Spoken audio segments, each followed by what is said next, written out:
Hi, everyone. Thank you so much for joining us today to learn more about USC's Master of Science in Applied Psychology program and to hear from our USC MS in Applied Psychology faculty member, Dr. Patricia Grabarek. If we can go to the next slide. So what to expect throughout this webinar, please be sure to keep your browser updated if for some reason you feel like you aren't on the correct slide with us. Also be sure to keep your microphone on mute. If you do have any questions, please feel free to enter them in the Q&A box at the bottom of the screen, and we will have a chance to address those later in the webinar. My name is Jessica Singer, and I am the online program specialist for USC's MS in Applied Psychology program. Today, I am joined by the program director, Dr. Ella Leggett, and by our faculty member, Dr. Patricia Grabarek. You are going to hear from Dr. Leggett to learn a little bit more about her to begin. She will then take you through a program overview and touch on the curriculum within our program. Next, Dr. Grabarek is going to talk to you all about organizational psychology and how that interacts with the future of work. We'll then review next steps to apply to the program, and then we will have time for a little bit of Q&A. Now I'm going to turn it over to Dr. Leggett. Thank you, Jessica, and hello, everyone. Thank you for joining us here today. We're delighted to talk to you about our program. As the program director, we've got our slides jumping around here a little bit, but as the program director, I will say that I've been at USC for 8 years directing this program and developing the curriculum to be a program that I wish I could have taken when I was earlier in my career. I think that the faculty may agree with me that that's one of our goals, is to create a program that finds clear ways for students of psychology and professionals to use psychology degrees in ways that are outside of the traditional clinical arena. My area of application in psychology has been psychology and the law, and I study jury decision-making and work with trial lawyers and corporations around the country and world when they face litigation in the United States. Quite a niche area of applied psychology, but it's really taught me a lot about how companies operate and the ways in which psychology can help. Applied psychology is the name of our program, but we're a very special kind of applied psychology. Many applied psychology programs are focused on social work, clinical, or educational psychology. And we're special in that we're focusing on the applications for business, which have often been overlooked. In general, we believe that understanding psychology and human behavior is central to the functions of companies and organizations who have to both motivate and reach their customers, whoever they may be, or motivate and retain and keep functioning and productive the workplace. And even in normal times, I say normal meaning before COVID, there was a lot of virtual work happening. And today that is the norm, and we'll be focusing a little bit on why applied psychology and organizational psychology is relevant today. We do have, as I mentioned, a dual focus on the people within organizations, but also the people who are outside of organizations that are the audience for most companies, and that means their customers. So we do require all students to take a course in consumer psychology as well as organizational psychology. And this is one of the unique ways that our program is trying to meet contemporary needs.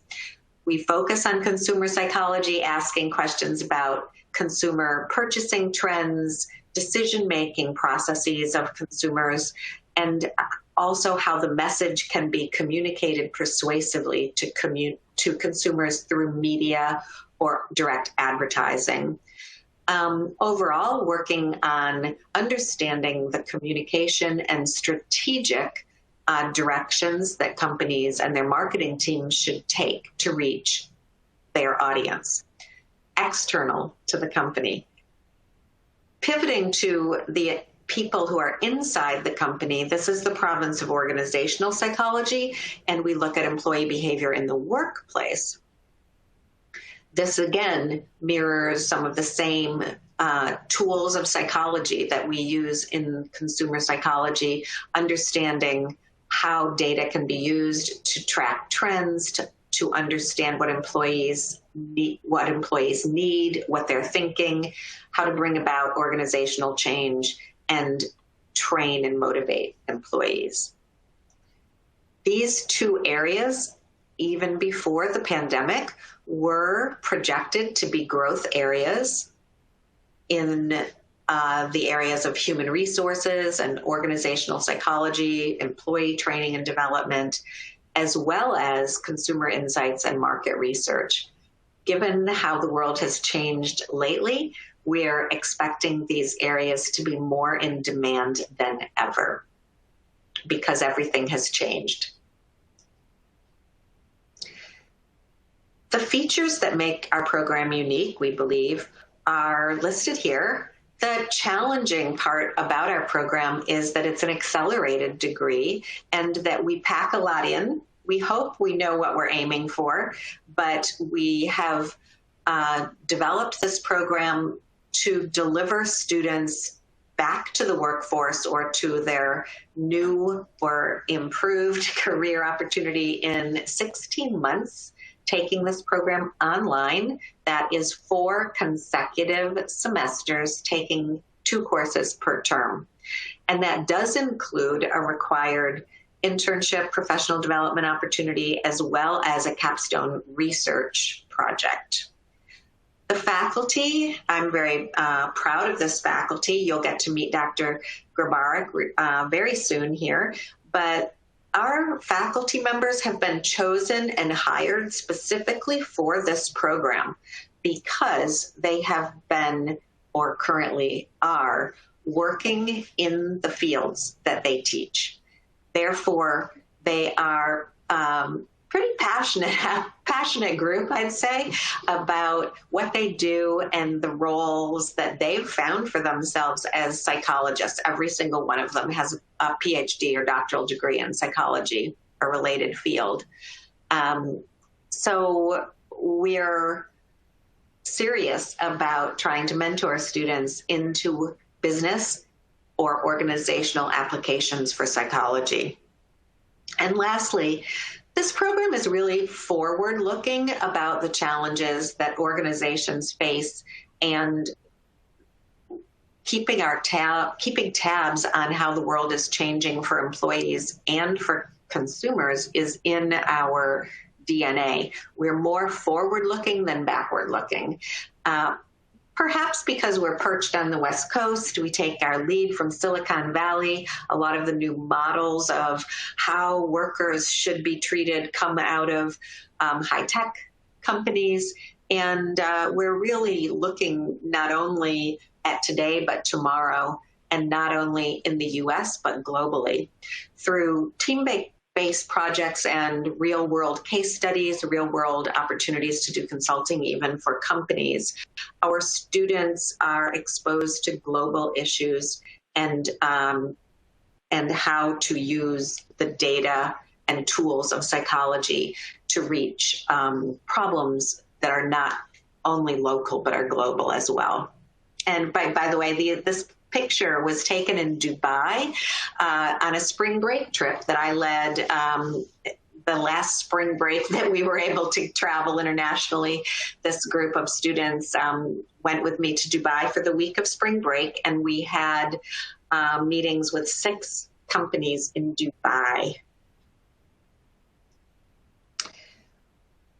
The requirements in the program, you've probably read these online, but just to categorize them a little bit for you, we've got the foundation courses, which are all required. As I mentioned, consumer and organizational psychology are cornerstones, as well as a course in research methods. That is not the same kind of research methods class, I promise you, that you've had probably in undergraduate coursework, because it is a clear focus on applied psychology using company data to make very clear connections between methodology and application.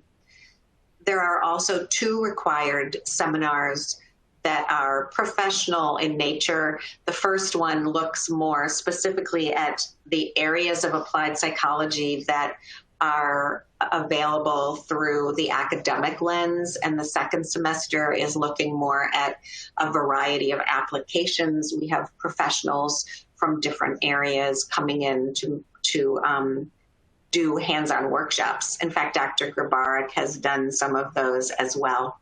There are also the practica required, which I mentioned, which is a professional development opportunity. Students find this on their own, as well as their capstone research project, which in many situations is a consulting project for their own employer or a company that they may have connection to.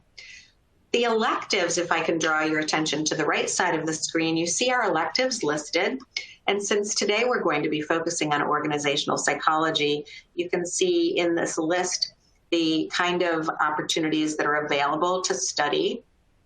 The cross-cultural psychology class is very popular for organization or org psych students who want to understand diversity, equity, and inclusion matters, and even the impact of working cross-culturally around the globe.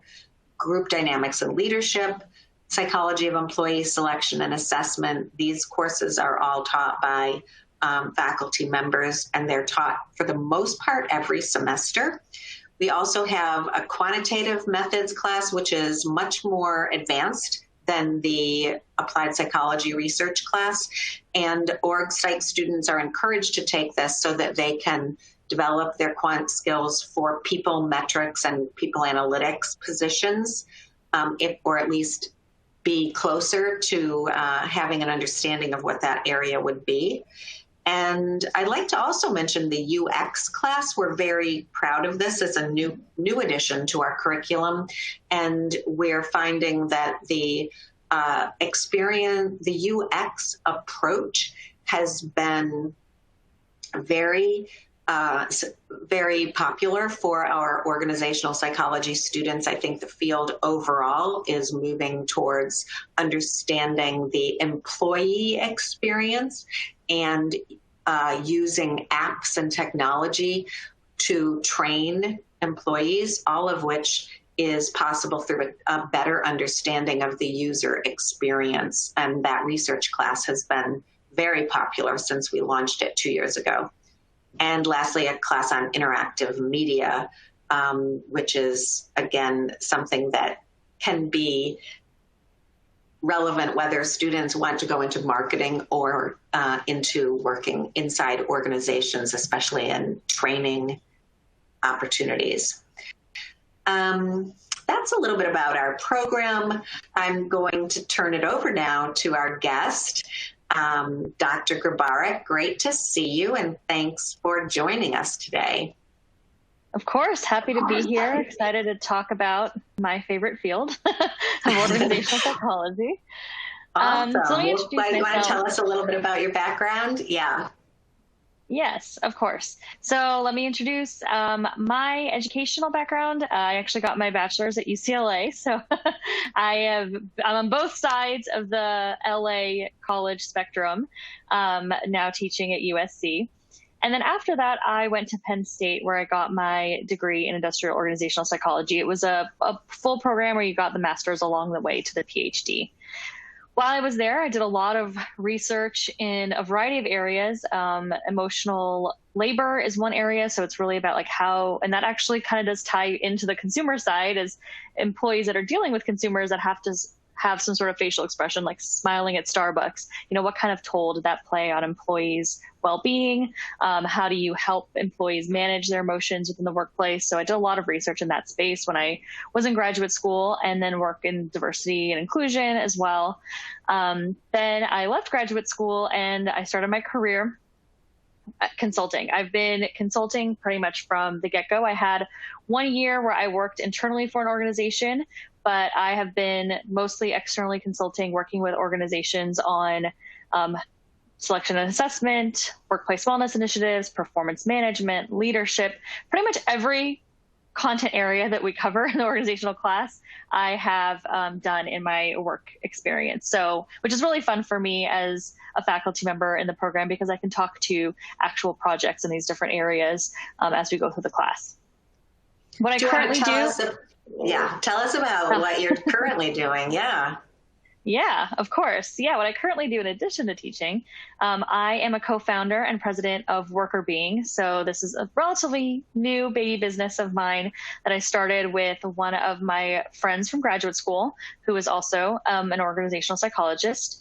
And we work with organizations to help create thriving workplaces. So we do trainings and coachings of leaders, managers on how to create an environment where employees can thrive, where all employees can be included, feel inclusive, and are able to be satisfied and do well within their jobs and their roles.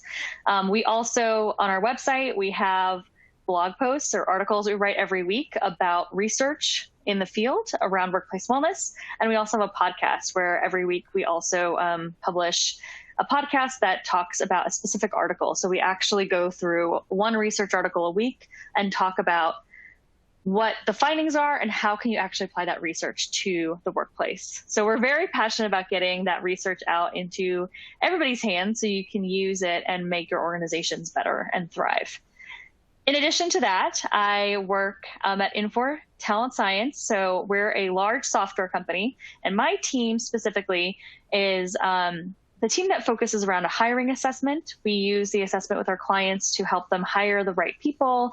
We build statistical models to predict who's going to be a good fit for the job from their candidate pool. So we're using a lot of analytics with that assessment to help clients bring in the right pool of candidates. And then we also are using that assessment on the back end to help develop employees, to get them into leadership roles. And it's all based on data. So we're using analytics constantly to make sure that we're truly understanding people based on our assessment, which understands who the person is from a behavioral perspective. And then we look at other metrics to help determine who's going to be the best fit for next level roles, who should you move in the organization in critical areas. So we spend a lot of time in the data there to help our clients understand how to fully build an effective workforce with the data that they have and the employees that they have. You are very busy and very steeped in what's going on in organizations today. But just refresh all of us in what drew you to organizational psychology in the first place, and what actually is an organizational psychologist. So I'll first start with defining an organizational psychologist, then I'll talk about what drew me there. So organizational psychology, as I mentioned, is really understanding how people work in the workplace. So what are human behaviors and what makes people thrive, do well, be productive, be less productive. There's research on, what can make someone do bad things and steal from the company. So it's really all about understanding employees and their function in the workplace, how they perform and how they can thrive and do better.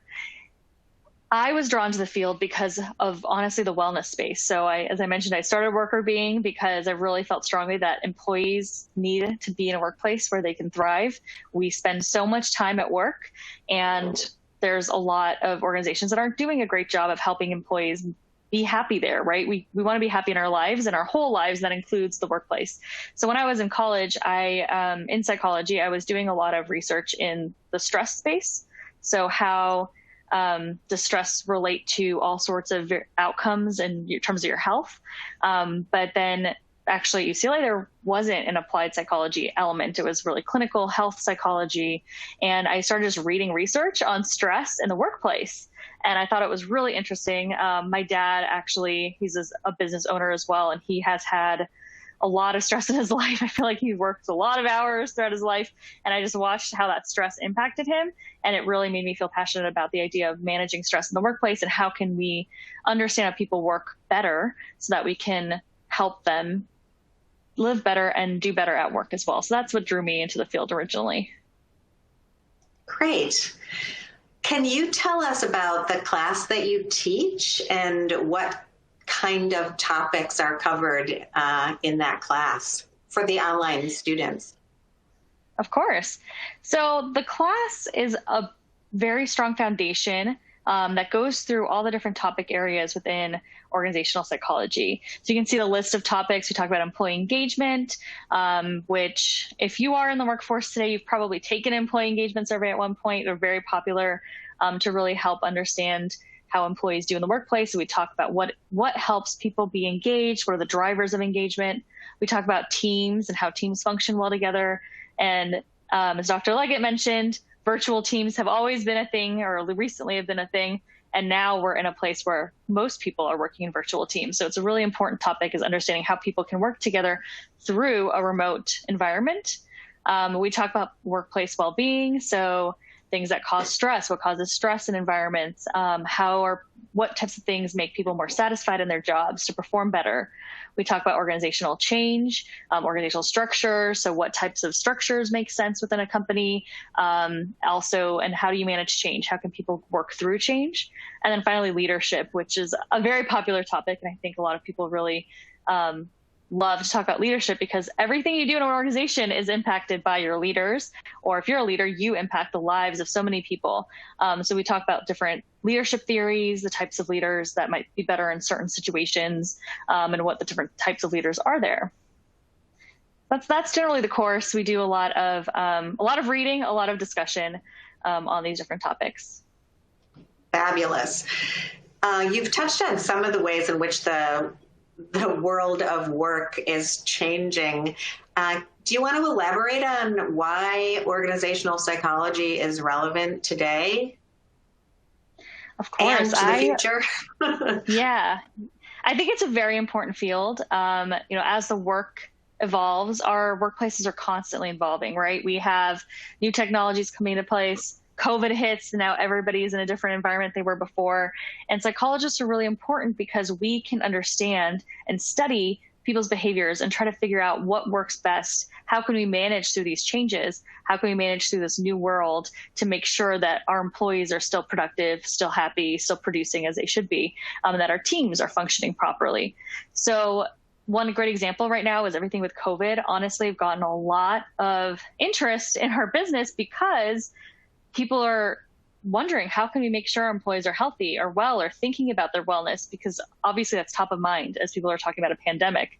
Also, it comes back down to the remote workforce. A lot of employees have been working remotely prior to COVID, but now organizations that maybe struggled with the idea, weren't interested in the idea, have to deal with it. And there's a lot of questions around how can you appropriately manage a remote team? How can you ensure people are still motivated and functioning properly?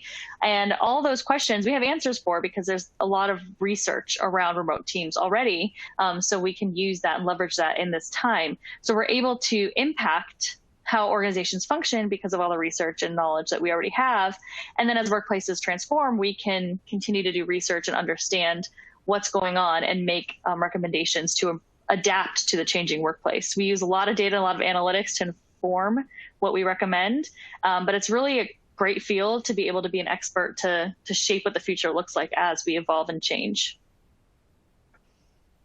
So you're saying that this is all an exciting time to be an organizational psychologist, I think I hear you say. It is. I might be a little bit biased, but I do think it is a very exciting time. And honestly, but I think every time is an exciting time, because as the workforce changes, the economy changes, there's always something new coming your way.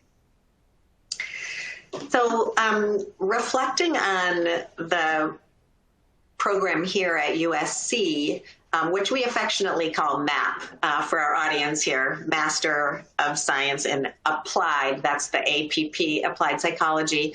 Some of the things you've touched on a little bit, but can you elaborate on the kind of projects that students do in your class or in the program that you know about? Well, in my class, the final project is actually a group project where the teams all work together to create a white paper. So a lot of organizations, if you get into this field and you're doing consulting, you're creating white papers, some thought leadership on different topic areas. So we have you practice that, and you do some research on a specific hot topic and are able to build out a white paper to express to an executive audience what is important about this specific area that you're focusing on. And I think it's been really cool to see how the students work together in these projects. It gives a lot of experience, not just from working together as a team and doing the research and the writing and kind of getting exposure to that, but also we're dealing with different time zones. It's an online program. So people are in different parts of the country, parts of the world. So it's a really great practice to help everybody be able to manage that global experience and how to work in a team and a project and a virtual team. Tell us a little bit more about the students. What has your impression been of the students? So our students are awesome. They are coming from all sorts of backgrounds, which is really fun for me. I get to learn from them too. They all come from different experiences. Some individuals are coming straight from college. So they have one perspective of what the workplace is and what they've experienced so far. And then there's others that have been in the workplace for a very long time. And so they have a very different view. And I think the thing that's really exciting about the way that the students work together is they've learned from each other as well. There's a lot of discussion, as I mentioned, in the class. So people are able to talk to each other, hear about each other's experiences. When we're talking about leadership, that's always a fun one because people talk about their bosses or executives of their companies, and being able to hear stories about other leaders and other organizations, I think is really good to give you a broad perspective of what's out there already. And I always learn something from the students every class. What about the faculty? Tell us a little bit more about your colleagues. Well, again, I might be biased, but they're all amazing. Everyone comes from a different experience as well. So I think that's also really cool from the faculty perspective is we have degrees that are all in this area of applied psychology, but a lot of us are using it in very different ways. So each faculty member has different experiences, different types of projects they've worked on. So it gives students the ability to talk to faculty in any area that you're interested in. If you want to hear about consulting and org psych, I'm your gal, but then there's folks that are working on the consumer side. There's some faculty that are really into survey data and working with surveys. There's a lot of different types of experiences you can draw on from the experiences the faculty have. So I think it's a really nice mix of people doing work in all the different areas, since we know both org and consumer psych are very varied fields with a lot of different areas and ways you can apply it. You just mentioned the consumer field also. What's your opinion about the fact that all the organizationally minded students are required to take a consumer psychology class? I think it's really interesting and really good to get exposure to a different area of psychology. So in org psych, there's very kind of standard ways you analyze data and think about data. Consumer psych approaches it slightly differently. And so it's great to have that exposure so then you can think about data kind of more holistically, since data is so important in both areas. So I think it's great to have both sides to be able to think about the way you analyze data, the way you handle data effectively. And then also, employers are often thinking about their employees as consumers too, right? There's an employee experience focus. How can we build the experience that makes sense for our team members? What makes them happy? How can we drive recruitment? If we're trying to get more talent, what about us and our marketing of our experience is going to work to help bring in employees? So there's a lot of overlap between the types of things you're studying and are interested in with both areas. And actually, interestingly, I do want to, it's a personal anecdote on this. I've recently been working with a client where we've been doing some focus groups about diversity and inclusion within the organization. And we've partnered with marketing because they do focus groups all the time too. And, we have a lot of qualitative research in the org psych side, qualitative research on that side. And we've been working together in terms of how to message what we're learning, what we're finding and theming in a way that's been very interesting. We've been able to work with that side of the house and the organization as well. It's been really fun. That is the secret sauce in math that we're preparing. We've got that opportunity for students to think about the techniques that are used in marketing and how they're similar to sometimes what you can use in the org positions. In fact, we skipped over the question about internships, but I have an anecdote on that with a student who was doing an internship in training and development. And he told me that he was reflecting on his consumer site class almost every day because he realized that they could develop the training, but in order to get employees to come, they actually had to market the training and think of how to persuade employees to come and take advantage of the training. Another interesting anecdote there. Okay, lastly, I wanted to just, again, have you, is there anything about the MAP program and its emphasis on global issues that you wanted to close on here? Yeah, I think the global piece is really important because organizations are all working globally. Multinational organizations are the norm. Obviously, the big players, the big companies, but even myself with Worker being a very small company, just two of us right now, and we're still working with clients internationally. So it's the norm. There's no way around it. You're going to be working globally, and I think it's really important that we're building that experience into this program with the travel when we're able to do it again. But even just with working with students from different countries, different parts of the world has been very helpful and I think enlightening for a lot of students. And then because we're online and everything we're doing is, virtual. So when we have our live sessions, people are calling in from all over the world. But then when you're working with those teams, you have to manage the time zones. You have to manage what day of the week it is. Sometimes it's the next day somewhere else, right? And so when are things due, and trying to figure out all of that can get really complicated. And honestly, people make mistakes in that all the time. And it can be hard to manage relationships across the world. But this program helps give you that exposure so you can start building those skills so that you're even better when you get into the workplace after the program on managing how you can build those global relationships. Dr. Grabarek, great to hear from you, especially at this time, about how work is changing and about how you're addressing these issues in your classes and with your students here at USC in our program. Thanks so much. I think at this point we're ready to turn it back to Jessica.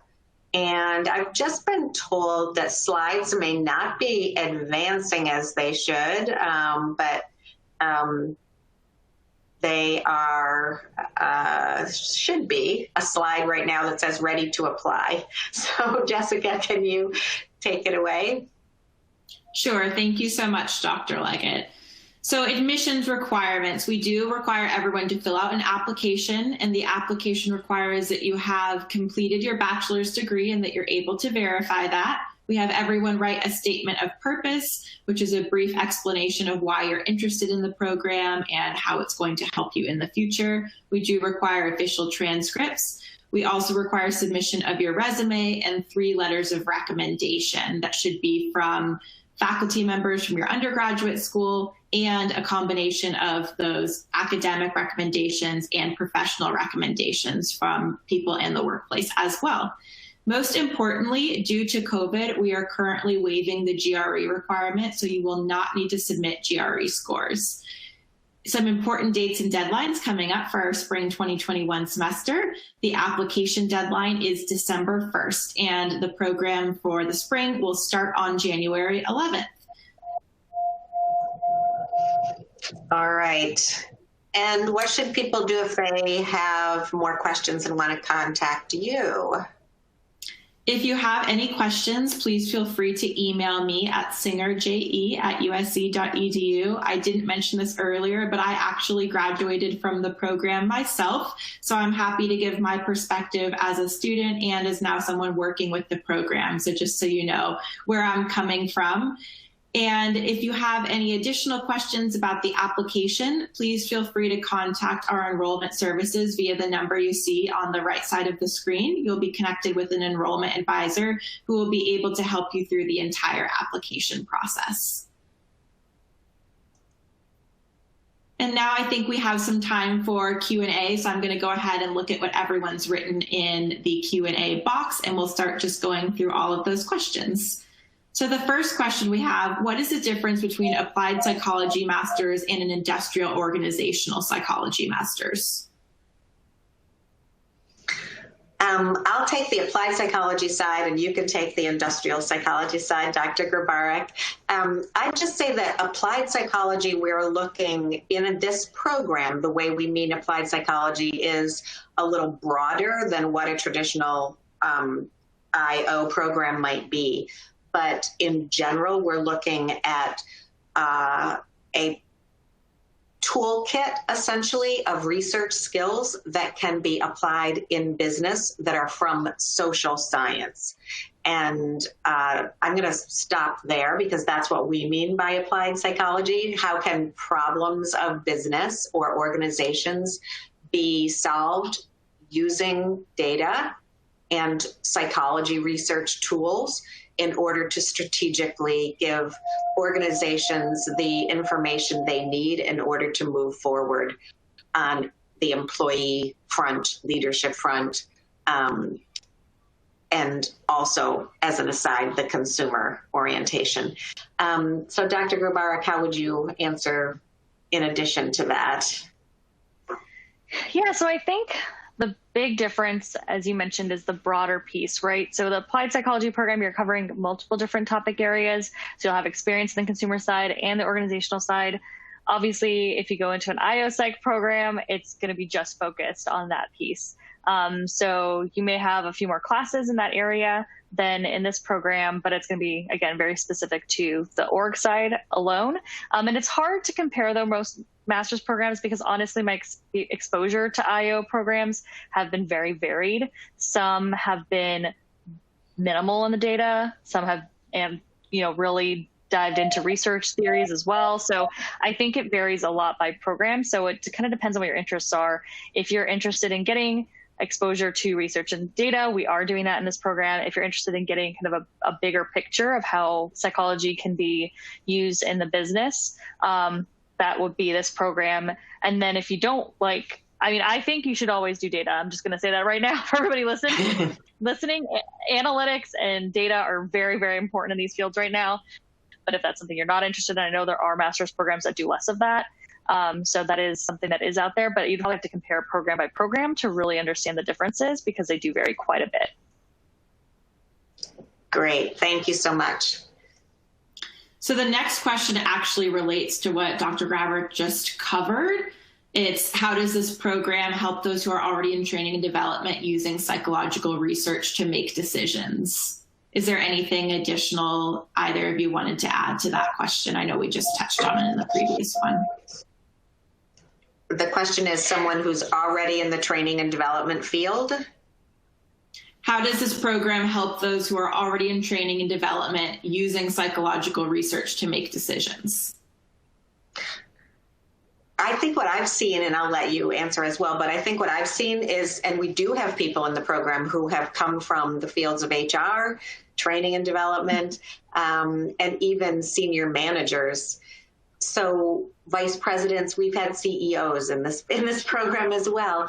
But generally what people are looking for is also more theoretical breadth to understand what they're doing in work and what they're seeing right now.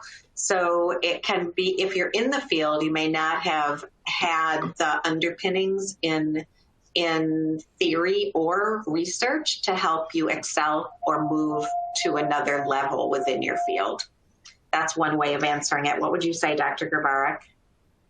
Well, I think training and development is an interesting subfield, if you're thinking about that. I think a lot of people, and I don't know the experience of the person in this area, but I think a lot of organizations struggle on how to measure whether training and development is effective. So if you don't have the experience with the data, I think this program can really help thinking about how can we measure whether or not our programs are functioning properly? How can we measure if they're being effective? What do we need to be thinking about when we're designing them to ensure that we are putting in that measurement so we can actually track how we're doing effectively? A lot of clients that I work with in that space don't have a lot of data in that area. So I think if you take what you learn in this program, you can apply it really well to training and development and actually bring measurements so you can show good value to your executives and your stakeholders. And I think that's really critical for that area. Great, thank you. The next question is, if I have a full-time job, would I be able to do this program at night? Absolutely. This program is designed for individuals who are working. We even have faculty members who are working full-time plus in their own careers while they're teaching. And the bulk of the instruction is built into our learning management system. The program uses Moodle. So there's a great deal of what we call asynchronous learning, going through activities, going through discussions with your classmates on discussion boards that don't require you to all be present at the same time sitting in a classroom. Additionally, and Dr. Grabarek I'll let her explain how this works. We do have class meetings, but they are all in the evening. And you want to say a little bit more about how they're scheduled and when students need to be available, Yeah. Dr. Grabarek? Yeah, so they're all in the evening Pacific time in the US. So my classes are always at 5:30 on Wednesdays, not every week. So each class kind of has a different schedule. My class, we have 5 sessions that we do this kind of, everyone gets together at the same time. And you know about it right at the beginning of the semester. So if you do live somewhere where that's not a great time for you, you can plan for that in advance. I've had students that they just honestly, they tell their managers that, oh, I have to be on this call at 5:30 on this Wednesday, 6 weeks from now. And they schedule that and they make adjustments as needed. So it's definitely workable if you're working full time. There's not so many exact times you have to be there that it would hinder your work, regardless of where you live. Great, thank you. And this next question actually touches on some of the same things. Again, we already addressed whether or not it's synchronous or asynchronous, but the second part of this question is, what is the average weekly time commitment for the program? The program is challenging. This is a graduate program, and the expectation is that students will take it seriously as a major obligation in their lives. The norm is that students take 2 courses at a time. That is considered full-time in this program and for loans at the university. So students have described it as having another part-time job, that they are working in the evening, they are working on the weekends in order to keep up with their work. And in fact, because of the way that the discussion boards are organized, there is really throughout the week a necessity to check and be involved. Any other way to give quantified answer to that, Dr. Grabarek? Yeah, the exact number of hours obviously is probably going to depend on the person and how quickly you can get through some of the readings. There's a lot of reading, so you'll be doing a lot of reading. And I've had students tell me that they read, well, no commutes, maybe not now, but people would read on the train on their commute, trying to fit in where they can get all their readings done.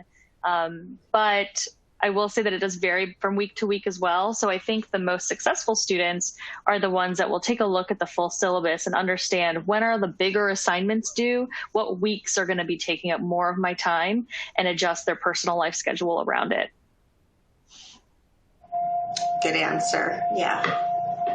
Great, thank you. So another question we have is, how would the applied psychology internship requirement work for online students from abroad?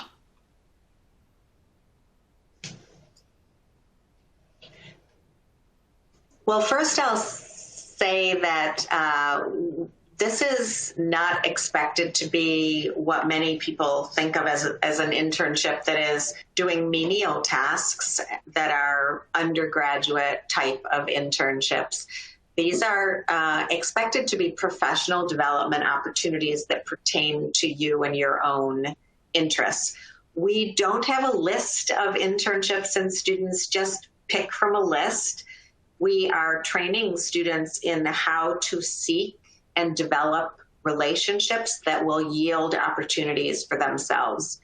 No matter where students are in the country, they find an opportunity. Often we direct students to their current employer to do a cross-training opportunity in the organization where they currently work. And we've found employers to be very receptive to this. Developing breadth in an employee has proven to be very useful. So international students, I have to say, we have not, in the online program, had very many students doing international internships that have not been our own, and our own international internship is in Dublin. And during the time that they're doing an international internship, they're not taking any other classes except for the internship class because of the time difference. So very rarely do we have a student apply to this program who's in another country unless they're able to assure us that they can log into the class meeting times that we have, and the internship will be something that they will be sourcing on their own, no matter where they are located. Great, thank you. So the next question is, what percentage of graduates matriculate to a PhD program after completing this program? It's not a goal of this program to prepare students for a PhD. I think that's the most important thing to recognize. This program, as an applied program, is focused on preparing students for career advancement and career development. With that said, we have very ambitious and bright students who are always seeking learning opportunities, and we do have students find doctoral programs. In fact, I've been talking to quite a few alums, even in the past 2 weeks, about doctoral programs having found that during the pandemic, their desire to get back in the classroom has accelerated. But students go into a variety of doctoral programs that are applied in nature. I think that is the key. And we have had students, we have one right now, in fact, in a PhD program in IO psychology, but more typically they're going into programs in leadership development, global leadership, and things that are applied and in professional schools rather than in psychology departments. Great. And another question, what would you say is the average number of years of professional experience that students have? We have never calculated an average on that, but every term that we enter students, we have a range of students from mid-level managers to entry-level employees. And very often, we've also got some senior managers in there who are coming back to school to get this master's degree after having already earned a law degree, an MBA, or another advanced degree. So I think that if we were to, I think we would probably be safe to say that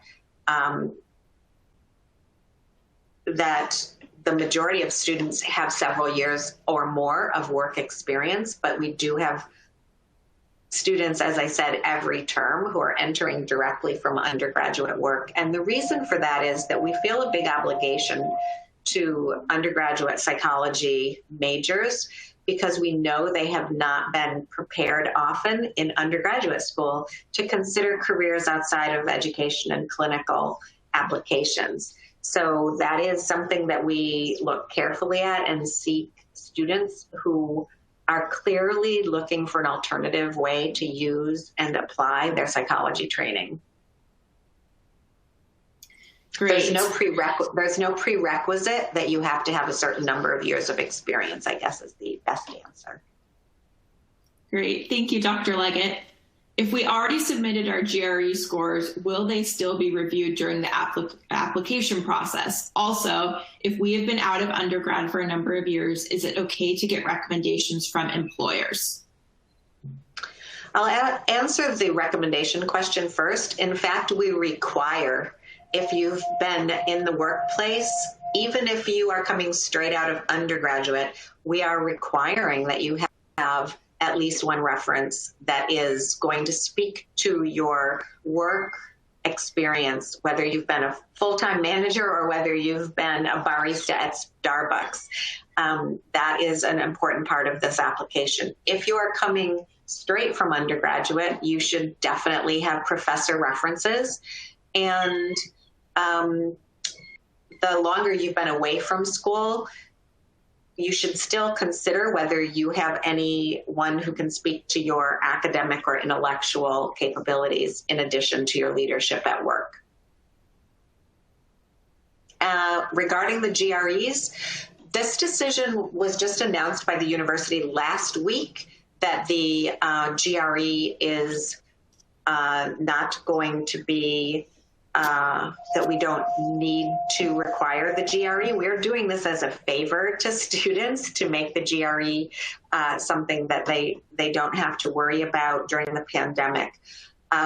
With that being said, we will be, anyone who has the GREs, if they are uploaded, they will be in your file. I can't guarantee, though, that it will be counted as it would have been in prior times because we need to be able to compare all students on equal number of variables. And this is a question that kind of follows up about application requirements. How stringent is the GPA requirement? Would a strong professional resume, I think just they're asking, would that be enough to surpass maybe a lower GPA? Yeah, that's a really good question. We do what's called a holistic review. We really and truly will look at your personal statement. We will read all your references, and we will look at every course that you took in any transcript that you submit to us, which should include every institution of higher learning where you have earned credit. With that being said, the important thing to recognize is this is a top-tier Division I university, and academic preparation is assumed to be rigorous. So an undergraduate transcript from 10 years ago may not matter as much as an undergraduate transcript from last year that is less than your ideal transcript. And by the way, there's no cutoff, but the important thing to recognize is that we will be looking at all parts of your application, and the admission is competitive as it should be at an institution of USC's caliber. I hope that helps. Thank you. You mentioned team projects. What does collaboration look like between students? Good point, Dr. Grabarek. How do students work together to do those team projects? Well, actually, part of the project that I have in my class, at the end, everyone submits an evaluation of each other. So that gives me a good window into what their function looks like how are they working well together. And I would say 98% of the time, everyone gets along really well. Students seem to use Google Drive for a good environment to share documents. People tend to split up different components. They come together to meet, have some sort of discussion as to how they're going to organize the project, then go do their individual assignments and come back. So there's a couple meetings usually, and then they have the different collaboration tools, but people generally really work well together. And as Dr. Leggett mentioned, the students are very motivated. It's a high caliber class, so people do tend to have a great working relationship. And honestly, it's really fun to see too when I have students that, maybe it's their second semester and they're in my class. A lot of them know each other and have worked together and they have relationships. So even though we've been talking about the online program, people still do have relationships with their peers. And part of that is through those team projects where they get to know each other a bit better. Yeah, we in fact have a goal of building the community. So we take it pretty seriously that we want students to be connected to each other. The tools that students use to connect are Zoom. Every student has a Zoom account through the university. They text each other. They talk on the phone. They use the learning management system of Moodle. And we're just now unveiling a new community building tool called the Virtual Village that enables students and faculty to have profiles and their contact information, and it will become like the dashboard for the program with announcements, the calendar, students sharing things that are happening in their communities and so forth. We're just in the first semester of rolling this out, but that is one additional tool that we're making a commitment to in order to build the community. Great. Next question. What's the average number of students in the program? We have generally 130 plus or minus every term. We're getting more applications now that the pandemic is in place. And the number of students in a class is what's, I think, important. Dr. Grabarek, in your organizational psychology class, even though we have 130 students in the, taking the program overall, perhaps at this semester, which is the number we have for this semester, how many do you have in your exact class? I have 13 students. Yeah, so it's pretty small. Everyone's able to get to know each other. Yeah, we are very committed to small classes, given the tuition, frankly, for this USC Tier 1 university. Therefore, these classes are deliberately small. We try to have a maximum of 22 students in any one class. And often they are smaller than that because we will make a second section of a course so that students have more access to the professor and more opportunity to get to know their classmates. Great. It looks like we're running out of time, but maybe we have time for one more quick question. And just to let everyone know, if we didn't have a chance to answer your question, we will reach out to you, or feel free to reach out to me or to one of our enrollment advisors. But maybe we can end on this question. Do you accept applicants who do not have a bachelor's or background in psychology, but in a different unrelated field? The answer is yes. We do. That's one of the interesting things about our program is that if you can make the case to us in your personal statement that your background, which is combined background professionally and academic, leads you to goals that will be met by the program, then yes, we've had majors ranging from history, political science, theater. We've had actors in the program. We've had lawyers, MBAs, as I said, and business undergraduates. I think we've got a music major right now. But this is, and it's important to recognize, this is a master's degree in psychology, and it's a Master of Science degree. Therefore, we look for evidence that you can do scientific thinking, which is relying upon data to answer questions. And often other fields have not taught the scientific method or an appreciation for data in the way that we mean data in an empirical sense. So we do look for that. And I would say that students who have not taken psychology classes ever would have a pretty difficult time in our program and are not as likely to be accepted. So having a minor in psychology or having taken introduction to psychology and statistics class pretty much is important, and we do look for that. So if you've never taken a psychology class, I would not expect that you would find success in this program, and you may have difficulty in making a persuasive case to us as to why you can do graduate level work in psychology. Often we recommend going to your local community college, taking intro psych, taking maybe adult development, taking statistics before you apply. Great, thank you so much. So I think that concludes our question and answer session. Thank you so much to everyone for attending. Thank you, Dr. Leggett. Thank you, Dr. Grabarek. And we hope that you'll reach out with any additional questions. Thanks again for your time today. Thank you, everyone. Thanks, everyone.